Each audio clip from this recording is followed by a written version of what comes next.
Hi, hello everyone. Good morning, all of you. So today we are going to discuss 16th group elements of class 12th. So 16th group elements. What are the elements comes under this 16th group? So as we know, oxygen, sulfur, selenium, tellurium, polonium, and livermonium. So newly introduced element, that is livermonium. So its atomic number is 116 and mass number is 282. So it is a synthetically introduced element, newly introduced element. And one more thing, out of these all elements, the first four elements we call it as chalcogens. The first four elements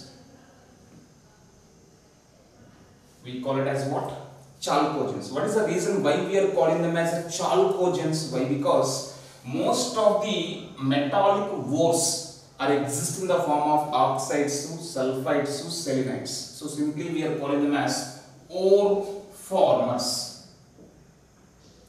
Ore formers. That is why the first four elements of these 16 group elements we call it as what? Chalcogens. So coming to that, out of these all elements, oxygen is a gas. Oxygen is a gaseous element. Remaining all elements are solids. Oxygen is only the element which is in gaseous state in this. Next, the first two elements are non-metals. The first two elements are non-metals. Next two elements are metalloids. And polonium is a metal. Okay, so these are the metallic nature. That means when you go from top to bottom, what happens in non-metallic nature? Decreases. Metallic nature increases. Next, coming to the abundances of these elements. Occurrence of these elements. As we know, most of these elements except of oxygen can exist in combined form. So as we know, oxygen can exist in both free state, free oxygen, and also in combined form. Combined form means it can be existing in two forms, that is what O2 and O3 form. Dioxygen, trioxygen. This is what we call it as ozone. As we know, O2, what is the main difference between O2 and O3? So if you see that O2, it is a paramagnetic species. As we know that the main difference, O2 is a paramagnetic, whereas ozone is diamagnetic. That's the main difference between O2 and O3. And one more thing, oxygen is the most abundant element in the earth crust. It is the most abundant element in earth crust. Okay. Next, coming to the sulfur. If you take the sulfur usually exists in combined form. Okay. In the form of sulfides, sulfates, etc. Sulfides. What are the compounds which are in sulfide form? That is, as we know, zinc sulfide, PbS, Cu, FeS2. Okay, copper pyrites, zinc blende, galena. So these all are sulfide forms. Sulfate forms, if you take CuSO4 dot 5H2O, okay, hydrated copper sulfate, and zinc sulfate, and Glauber salt, that is Na2SO4 dot 10H2O. So these all are what? Sulfate forms. So sulfur can exist in sulfide forms, sulfate forms, and also sulfur, the trace amounts of sulfur also present in very small amounts. Trace amount of sulfur present in garlic and onion, wool, etc. So this is about existence of oxygen and sulfur, and overall when you check the abundances of these elements, what is the order of their abundances? It will decreases down the road. So order of abundancy, order is oxygen is more than sulfur, selenium and tellurium. So anyhow polonium is what? Radioactive elements. That is why we are not going to discuss about the polonium. Coming to the general electronic configuration, what is the general electronic configuration? That is NS2NP4. NS2NP4. So this is the last element, newly introduced element, livermorium. So that what is the expected configuration? That is 7s2 7p4. 7s2 7p4. And polonium is a radioactive element, and its half time period is 13.8 days. Okay, it is a radioactive element. Its half time period is what? 13.8 days, and this is 7s2 7p4. General electronic configuration is NS2NP4. Okay. Next, coming to the general periodic properties. Periodic properties. So in that, let us start with the atomic size. Yes, what happens in the atomic size? It follows a regular order. So from top to bottom, the atomic size increases only without any exceptions. The atomic size increases, but only one thing you should remember: from when you come from oxygen to sulfur, there was a sudden jump in their sizes. That is only the point you should remember in case of atomic sizes. Next one, ionization enthalpy. So it is also following the same regular order. That is from top to bottom, what happens? Ionization energy decreases. Okay, it decreases. But here point you should remember, the general electronic configuration of 60A group elements is, what is that? NS2NP4. So by losing first electron, it is getting the stable octet configuration. So the IE1 value of 60A group elements is lesser than IE1 value of 50A group elements. That point you should remember. But when you compare the IE2 value, it will be reversed. Why? Because after you remove the first electron, it is getting the stable configuration NS2NP3. From that stable configuration, remove the electron is very difficult. That is why IE2 of 60A is again greater than IE2 of 50A group elements. This point you should remember in case of ionization energy. Next one, electronegativity. So here in case of electronegativity, when you come from top to bottom, usually the electronegativity decreases. That's a regular trend. Here it is also decreasing, but with one exception. So here there was one exceptional case. What is that exceptional case? That is what? Oxygen. After oxygen, what you are expecting? Sulfur. But here selenium will come. Sulfur, and there was an exchange of sulfur and selenium. So oxygen, sulfur, selenium, tellurium and polonium remaining as it is. Okay, what is the reason?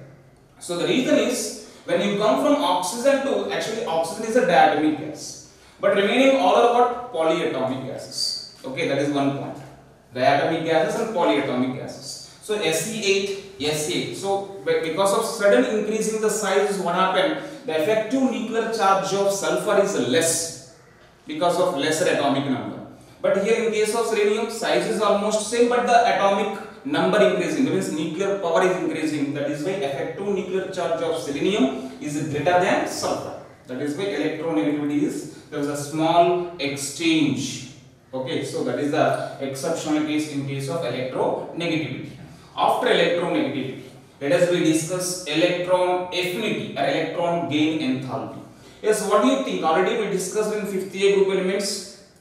When you go from top to bottom, the regular order is what? When you go from top to bottom, electron affinity value decreases. But in case of 50A, 60A, 70A, there was one exception with one exception.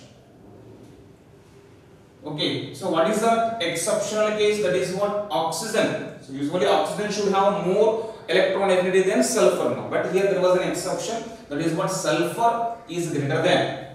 Okay, sulfur is greater than selenium, then tellurium, then polonium, and then oxygen. Oxygen is having the least electron gain enthalpy. So that is already we discussed in 5th year total mean. That is why I am not going in detail about that. So this is about electron affinity values. Next, after electron affinity value, then let us move to the density.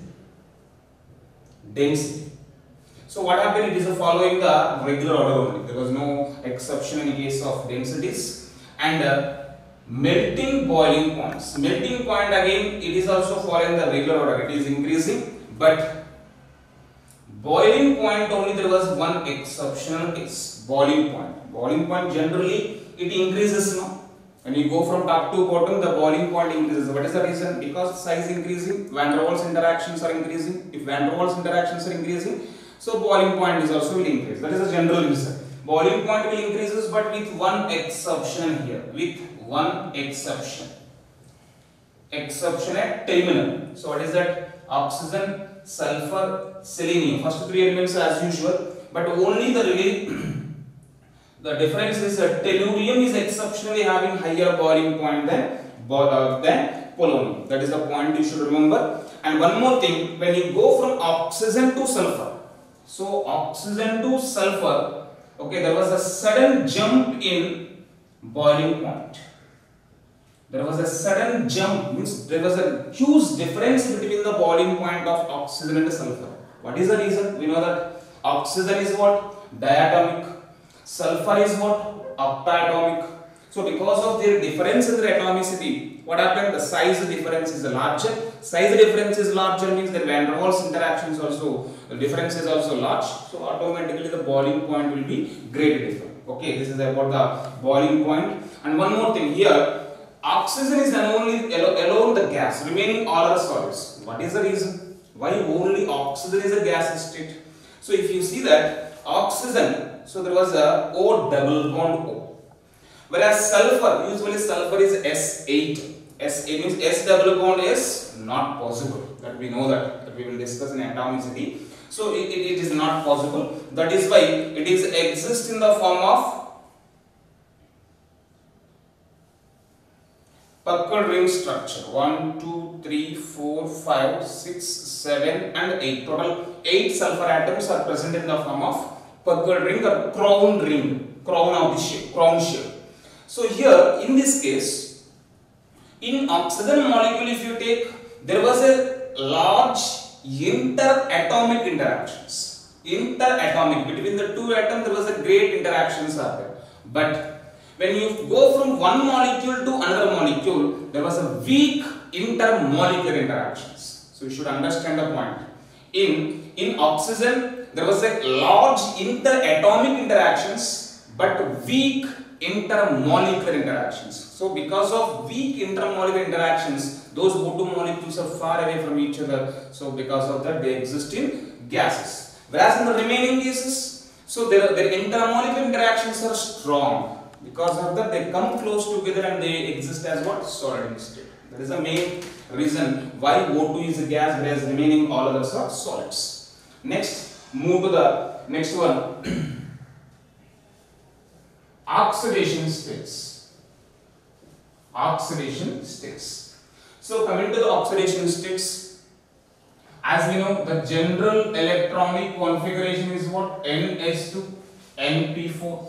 NS2, NP4. So that the usual oxidation states, the common oxidation states, are +2, and if they get the valence shell having 6 electrons, by gaining 2 more electrons they get octet configuration. Their usual oxidation states are -2, +2, +4, +6, etc. Okay, but if you take the first element, oxygen can show only -2 and +2. It will not show +4 and +6. What is the reason? In order to show the +4 and the +6 oxidation, they should have empty d orbitals. But in oxygen belongs to secondary period. There was no d orbitals in that case. That is why, because of absence of vacant d orbitals, oxygen can show either -2 or +2.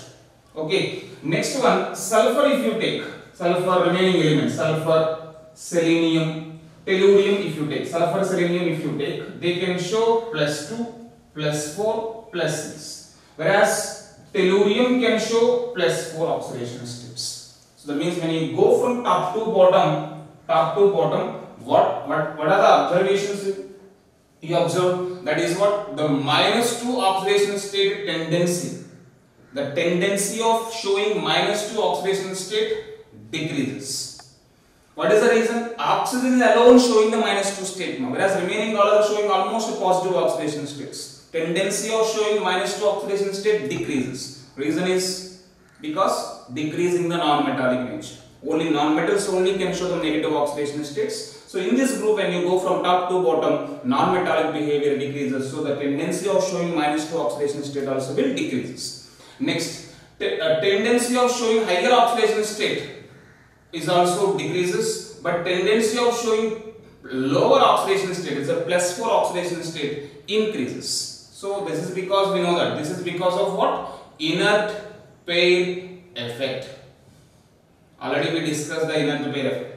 Okay, so this is about the oxidation state. And one more point you should remember, usually oxygen will show -2 oxidation state in oxides.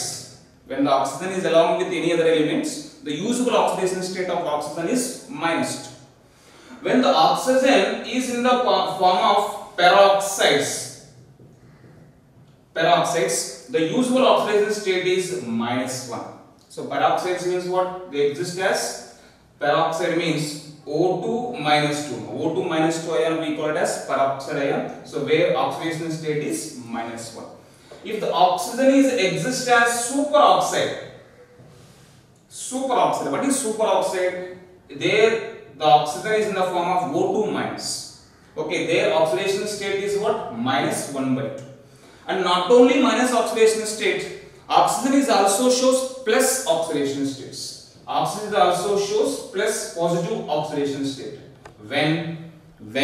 When the oxygen is along with a highly electronegative element than oxygen. In the entire periodic table, which element is more electronegative than oxygen? Only one element. What is that element? Fluorine alone. So that means when the oxygen is along with the fluorine. So what are the compounds that oxygen can form with the fluorine? Two compounds now, O2F2 and OF2.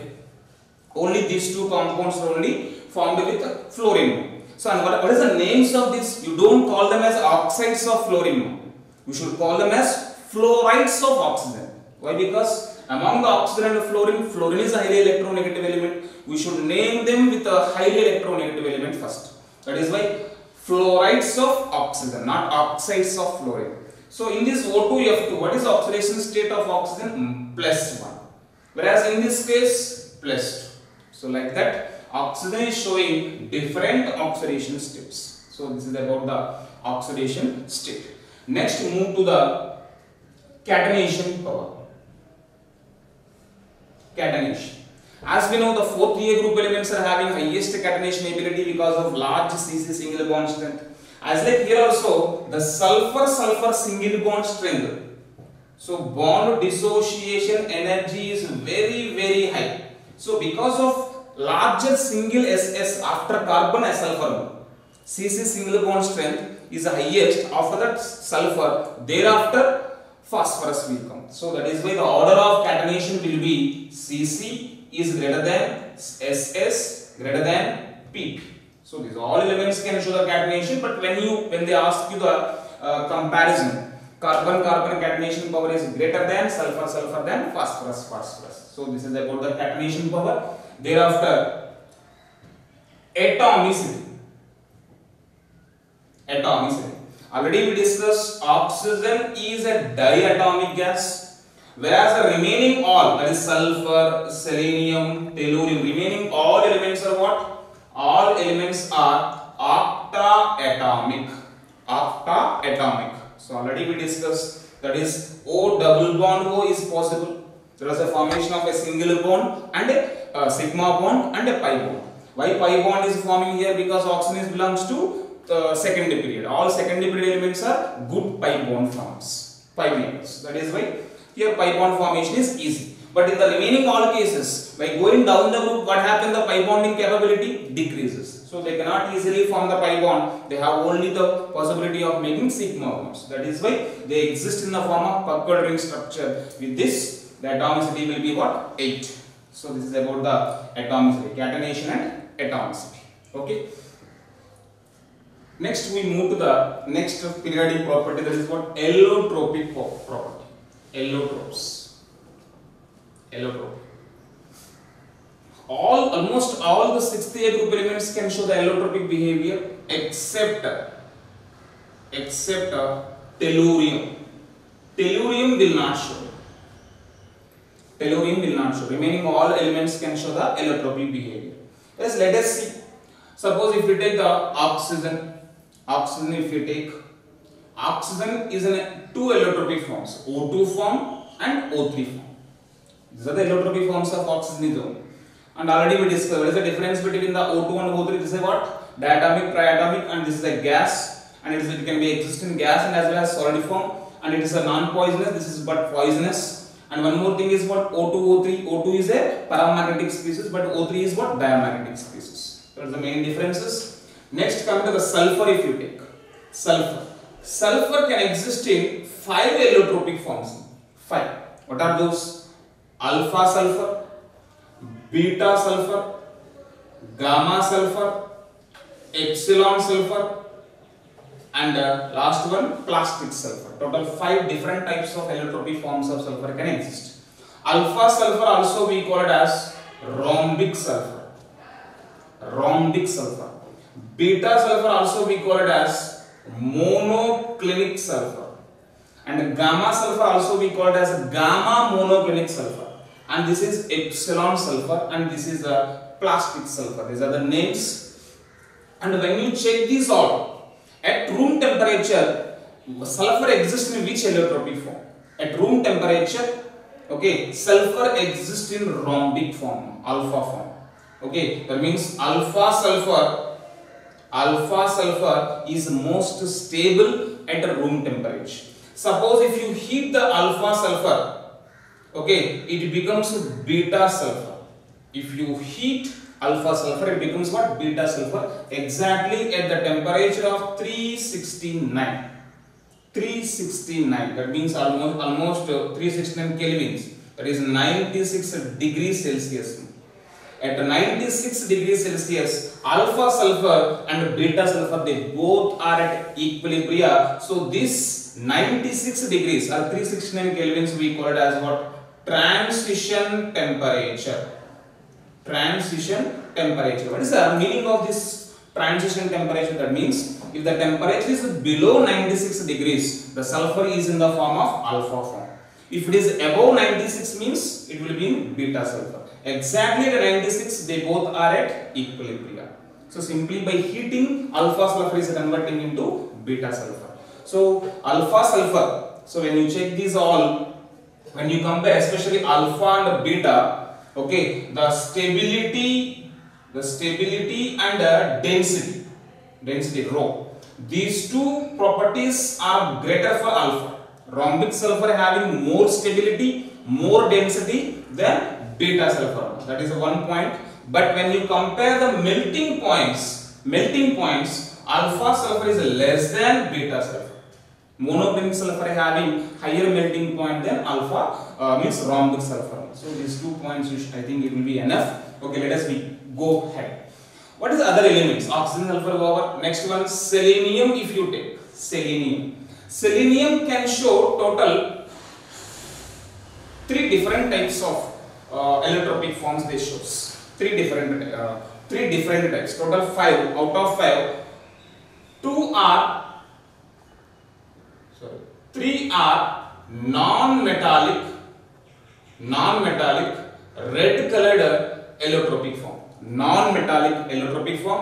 One is amorphous. 2 are metallic gray. So non-metallic allotropes, amorphous allotrope, and metallic which color? Gray color. And when you compare total 6 allotropic forms now, selenium, and out of these are 3 plus 1 plus 2, total 6. Out of these are these three forms which is stable. So always remember that great allotropy form is a stable form. So this is stable allotropic form, then the remaining all others. So that is about the selenium, and tellurium will not show. Coming to the polonium, last element. Polonium can show two allotropic form, that is alpha polonium and beta polonium. So this is about the different types of allotropic forms. Okay, and this is what transition temperature of sulfur allotropic forms. And one more thing, how to prepare this alpha, beta, gamma allotropic and plastic sulfur. So let us see. Alpha sulfur, if you take alpha sulfur, usually you take a roll sulfur. Roll sulfur. What do you mean by the roll sulfur? Roll sulfur is nothing but when you are digging the sulfur from the sources, okay, that sulfur will exist in the form of rolls. So that means this is the first form of the sulfur which is coming out from the sources. So you dissolve this roll sulfur in carbon disulfide. Carbon disulfide. Why? Because sulfur is more soluble in carbon disulfide but less soluble in water. So first you dissolve this in carbon disulfide. Carbon disulfide is highly volatile. So because of this high volatility, they undergo evaporation. After the evaporation, the sulfur that was dissolved in its carbon disulfide will be crystallizes out in a needle shape. That is what? Rhombic sulfur.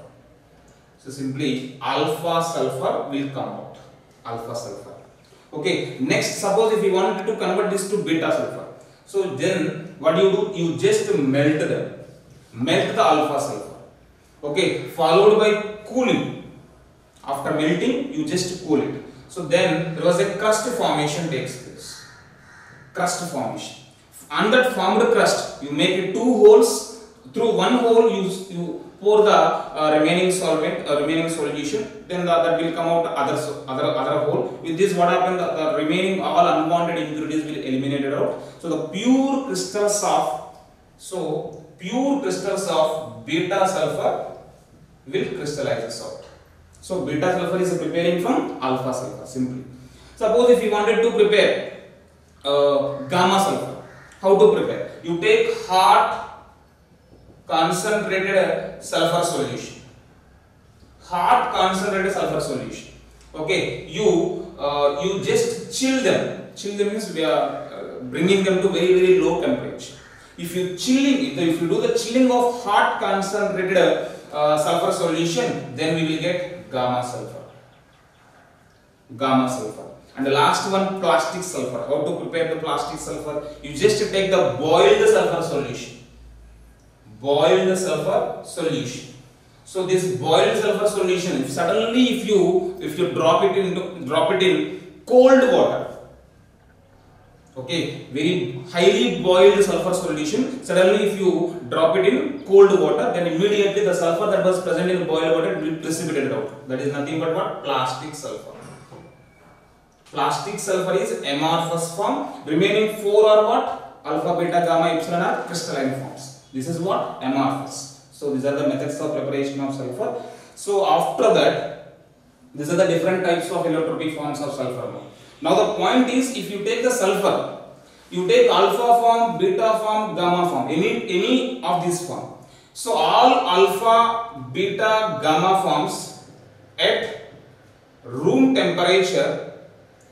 temperature, they exist as S8 form. S8. How the S8 form exists? I told you already, S8 is exist as what? Puckered ring structure. Puckered ring structure, also we call it as crown shape. So what is this crown shape?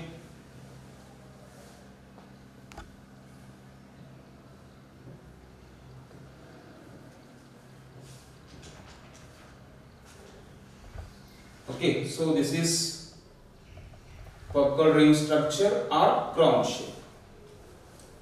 Okay, so this is a puckered ring structure in S8 form. So at room temperature, all alpha, beta, gamma forms are existing in which form? S8 form. Suppose if you heat them, if you heat this S8 form to the temperature of 160 degrees, then what happens? This closed chain will be broken and they form into linear form, and again it will convert it into S6 form. S8 becomes what? S6 at what temperature? At 160 degrees. So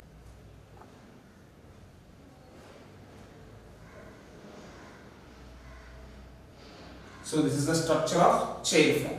So in this chair form, and after this, if you further heat this S6 form to the temperature of 600 degrees, if you further heating, then S6 form becomes what? S2 form. S2 form. S2 is the same as like O2. It is same as like O2. O2 means in O2, as we know, O2 is what? Paramagnetic, because presence of two unpaired electrons in anti-bonding pi orbitals. Same as like here also, S2 is also paramagnetic. It is also having two unpaired electrons in pi anti-bonding, pi star anti-bonding. And S2, it can be stable. S2 form is stable up to 2200 kelvins. It can be stable up to 2200 kelvins. So this is about the conversion of sulfur. S8. Usually S8 form is more stable at room temperature. If you heat it to 160, it becomes S6. S6 form further heating to the 600, it becomes what? S2 form. S2 is showing the same property as like O2, like paramagnetic and chemical properties. So in the chemical properties, the first one, reactivity towards hydrogen. Reactivity of 16th group elements towards hydrogen. Yes, as we know, when these 16th group elements reacts with the hydrogen, they forms H2E type of hydrides. So here E is nothing but 16th group elements. H2E type. H2E means, if you write all, H2O, H2S, H2Se, H2Te and H2P. Water, we know that. Hydrogen sulfide, hydrogen selenide, hydrogen telluride, hydrogen polonide. So these are the names. And as we know, the first H2O is only liquid. The first one is only the liquid. Remaining all are colorless, foul smelling, toxic gases. Remaining all are what? Colorless, foul smelling, toxic gases. And one more thing, when you go from left to right, means H2O to H2O, H2PO, what happened the trains, let us see. When you go from H2O to H2PO, tell me what happened the bond length? Bond length increases. Why? Because size increasing, increasing the size of the central atom, bond length increases. If bond length increases, what happened the bond energy or bond strength decreases. Why? Because they both are inversely proportional. If the bond strength decreases, we can easily break them, right?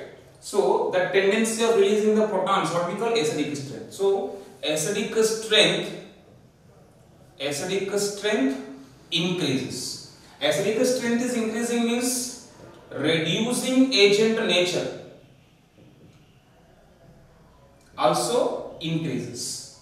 Reducing agent nature also will increases. Okay, bond length increasing, bond energy decreases, so the acidic strength increasing and reducing agent nature increases. Okay, so this is about the hydrides of 16th group elements. Okay, next move to the, and one more thing, when you compare the H2O with HF, suppose if they ask you H2O and HF,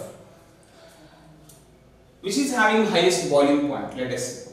Generally H2O has high boiling point. What is the reason? Why? Because at the stability also, H2O, if you see that H2O, overall one molecule of H2O can involve in 4 hydrogen bonds. What is the maximum number of hydrogen bonding that one H2O molecule can involve? 4. Okay, why? Because each hydrogen will involve in 2 H's and each oxygen involving in 2 H's, 2 H bonds, total 4. Whereas HF can involve maximum of 2 H bonds only. Okay, hydrogen will involve one H bonding, fluorine will involve in another H bonding. So that because of large number of H bonding, H2O having higher boiling point than HF. And one more thing, what about the stability of them? Stability, by going from top to bottom, we can easily break them. We are easily breaking the He bond means the stability decreases. Stability decreases. And one more thing, ease of formation. Ease of formation also decreases. That means we can easily form H2, but it's very difficult to form H2PO. So one more thing, one more time, when you go from H2O to H2PO, what happens? The ease of formation decreases, bond length increasing, bond energy decreases, acidic strength increases, reducing agent nature also increases, stability decreases. Coming to melting boiling points. Melting boiling points already we discussed in 50A group elements. H2O is exceptionally having highest melting boiling point because of its special feature. What is that? We can form H bonding. That is why usually it will increase this one, no doubt. But with an exception. With an exception.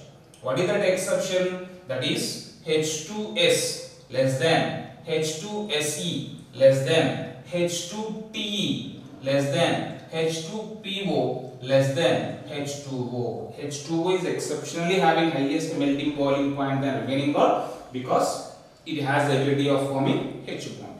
So this is about the reactivity towards hydrogen. Next, move to the reactivity towards oxygen. Reactivity towards oxygen.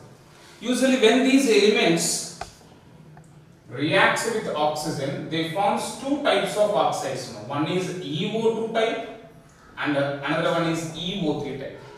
EO2 type we call it as dioxides and EO3 type we call it as what? Trioxides. And when you compare this dioxide, usually all dioxides and trioxides are most of these dioxides and the trioxides are what? Acidic in nature. And when you compare dioxides and trioxides, trioxides are more acidic than, so this is what? Acidic nature. Okay, acidic nature. Trioxides are more acidic than dioxide. Why? Because in trioxides, element is in +6 oxidation state, here +4 oxidation state. Because of higher oxidation state, trioxides are more acidic than dioxides. And one more thing you should remember, when these dioxides on hydrolysis, we get us acids. Okay, us acids. Whereas trioxides on hydrolysis, we get ec acids. Okay, dioxides on hydrolysis, we get us acids. Trioxides on hydrolysis, we get ec acids. Suppose if you take the dioxide, especially if you take the dioxides, what are the dioxides? SO2, SeO2, TeO2, ozone also. Okay, even ozone is nothing but oxide. O3 I am writing as what? OO2. Okay, OO2 is nothing but O3. Na? So it's an oxide of oxygen. Oxide of oxygen. So OO2 and SO2. These two are gases. Okay, next SeO2, TeO2 and remaining POO2. These all are what? Solids in nature. Only the first two are only gases. Remaining all are what? Solids. And one more thing, when you dissolve SO2 and SeO2 in hydrolysis, okay, they are soluble in water and they form the corresponding us acids. But remaining, what are the remaining? TeO2 or POO2. Remaining oxides they are insoluble in the water. They are insoluble. Suppose if they are not soluble in the water, they won't form acid. But unfortunately, when we dissolve them in concentrated acids or bases, they are soluble. Okay, these higher dioxides are insoluble in water but soluble in concentrated acids and bases. It confirms that they are what? Amphoteric in nature. And one more thing, when you go from top to bottom, that means ozone, OO2, OO3, SO2, SeO2, when you go from top to bottom, what happens? The acidic nature decreases. Acidic nature decreases and also reducing nature also decreases. That is why SO2 is a strong reductant, whereas POO2 is a strong oxidant. What is the reason? SO2 is a strong reductant. Why? Because when you go from top to bottom, what happens? Reducing nature decreases. So SO2 is a strong reducing agent, whereas POO2 is a weak reducing agent. Weak reducing agent means it is acting as a strong oxidizing agent. So this is about the dioxides. Then move to the trioxides. Trioxides, if you see, already we discussed trioxides are more acidic than dioxides. And when we dissolve these trioxides in water, we are getting ic acids. And one more thing. Best example, if you take SO3 in general they act as a strong oxidant, whereas SO2 strong reductant. But remember that SO2 can act as an oxidizing agent and reducing agent, but its reducing power is dominating than oxidizing agent. It's a speciality of SO2. It can show both oxidizing behavior and reducing behavior, but it is a reducing behavior is dominating over oxidizing behavior. But SO3 is a strong oxidant. Okay, suppose if you add SO3 to HBr, we are getting H2O and SO2 plus bromine. That means it is a oxidizing HBr to bromine. That is why it is acting as a strong oxidizing agent. And one more thing, SO2 in gases, SO3 in gaseous state, it is undergoing sp2 hybridization and exists as trigonal planar. What is the hybridization of SO3 gas? In a gaseous state, sp2 hybridization. Now, what about SO2 structure? SO2, if you take SO2, double bond O, having a lone pair. So in SO2 also, central sulfur is undergoing sp2, but the geometry is what? Bent shape or angular shape. Bent or angular shape. But in case of SO3 in gases, hybridization remains the same. Both SO2 and SO3 in gases form, their hybridization is sp2, but structure here SO2 is a bent shape, that is what? Trigonal planar shape. But when the sulfur trioxide is in solid form, crystalline form, it exists in three different crystalline forms. That is alpha, beta, gamma. Alpha, beta, gamma forms. These are the three crystalline form or solid forms. And what is the difference here? In alpha form, these SO3 units are polymerizing in chain sheet-like structures. In silicates, three-dimensional silicates are there. In three-dimensionally they will polymerize. So same as like here, in alpha form, SO3 units are polymerizing in chain sheet-like structures. Because of this chain sheet-like structure, its melting point is also highest. That is what? 62 degrees. 62 degrees. Its melting point. Whereas in beta form, so it is also polymerizing, but in tetrahedral form they polymerize. In tetrahedral units, that means SO4 minus 2 form, it will be polymerized, and its melting point is 32 degrees. 32 degrees. And the gamma form is a trimeric form. It exists as what? Trimeric form, like ice. Trimeric ice form, and its melting point is 16 degrees. 16 degrees. So this is about the three different forms of SO3. See, once again, chain sheet-like structure is alpha, and the tetrahedral structure is a beta, and the trimeric form is a gamma. If you see the trimeric form, how they will exist? SO.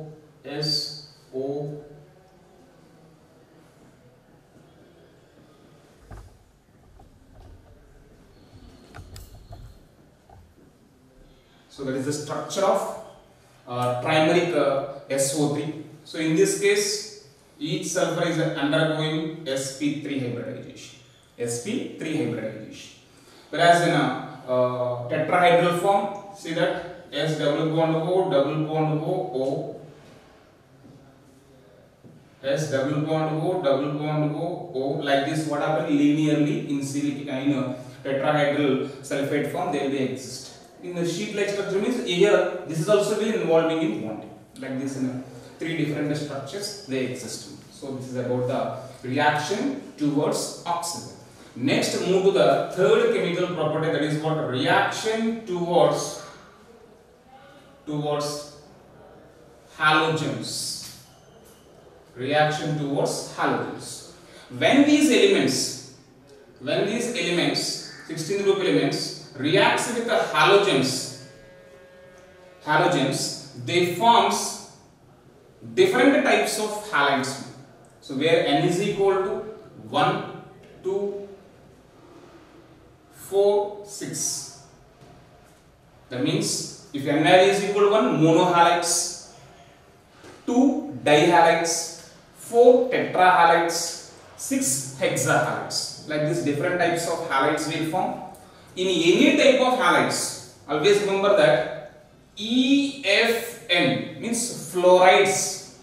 Fluorides always be stable than chlorides, then bromides, then iodides. So this is what stability or thermal stability. In any form, not only dihalides, not only hexahalides, in any halides, always be fluorides are stable than chlorides, then bromides, then iodides. What is the reason? Why? Because in fluorides, fluorine atoms are small in size, they can easily accommodate on the surface of the central atom. But because of increase in the sizes, what happen? These larger atoms cannot be accommodated easily on the surfaces, so their stability also will reduces. That is the reason. And let us discuss one by one. In that, the first one is what? Hexahalides. Hexahalides.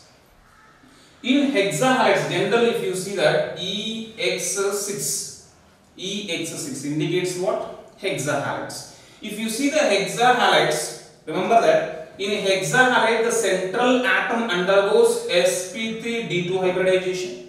Why? Because 6 bond pairs, and they exist in which general formula? Octahedral structure, and their bond angle is what? Bond angle is 90 degrees. This is a common. All hexahalides are sp3 d2 hybridization and octahedral, and bond angle is 90 degrees. And one more thing, out of all, SF6 is stable. SF6 is stable. Okay, sulfur hexafluoride is stable. They may ask you the question, why SF6 is highly stable and less reactive? Let us see that. In this hexafluoride, in this sulfur hexafluoride, the central sulfur atom is surrounded by 6 fluorine atoms. 6 fluorine atoms. So because of surrounding these 6 fluorine atoms, okay, if any reagent is trying to attack, the reagents cannot easily attack the central sulfur atom. If the reagents cannot attack on the central sulfur atom, then they are highly stable. So they may ask you this question, very important. Sulfur hexafluoride is highly stable or less reactive because 6 fluorine atoms are surrounding the central sulfur atom. They prevent the attack of the reagents on the central sulfur atom. So that is why SF6 is highly stable. But remember that if the size increases, size of the central atom increases, then again the stability will decrease. Stability decreases means reactivity increases. So we can say that reactivity is directly proportional to what? Size of central atom. Size of central atom. So this is about the hexahalides. Next, move to the tetrahalides. Tetrahalides. In tetrahalides, so usually EX4 type. EX4. If you see that in the central atom valence is 6, but out of 6 valence electron, 4 are only involving in bonding. That means 4 bond pairs. The central atom having 4 bond pairs and 1 lone pair, total 5. So what is the hybridization? sp3 dehybridization. sp3 dehybridization means trigonal bipyramidal. General geometry. But because of presence of a lone pair, okay, it's a AB4E type. According to Vesper theory, the trigonal bipyramidal shape becomes what? Seesaw shape. Seesaw shape. Okay, that is about the geometry of these tetrahalides. And coming to the tetrahalides, one point you should remember. So what is that? Gases. EBr4 is liquids. EI4 is solids. Okay, what is the reason? Why they are gases, why they are liquids, and why they are solids? Just common sense. When you go from tetrachlorides to tetrabromides, what happens? The sizes increases. So if the size increases, what happens? The van der Waals interactions automatically increases. So van der Waals interactions also will increases. If the van der Waals interactions are increasing, they gets closer to each other. So their physical state will change. That is why they are gases, they are liquids, and they are solids. So that their boiling point also will increases. So this is about the tetrahalides. And one more thing you should remember in that we will discuss in dihalides. Next, move to the dihalides. Dihalides. So coming to the dihalides, as when we represent this with EX2 type. In EX2, the central element having 2 bond pairs and 2 lone pairs, total 4. So what is the hybridization? sp3 type. Okay, general geometry is tetrahedral, but because of presence of 2 lone pairs, they becomes what? Bent shape. They exist in which shape? Bent shape. And coming to the dihalides, oxygen will form. Oxygen can form only difluorides. Okay, fluorides only. So oxygen will not form dichlorides or dibromides or diiodides. Oxygen can form only difluorides only. Next, coming to the remaining elements, that is what? Sulfur, selenium. Sulfur or selenium, they can form only chlorides and bromides, but not iodides.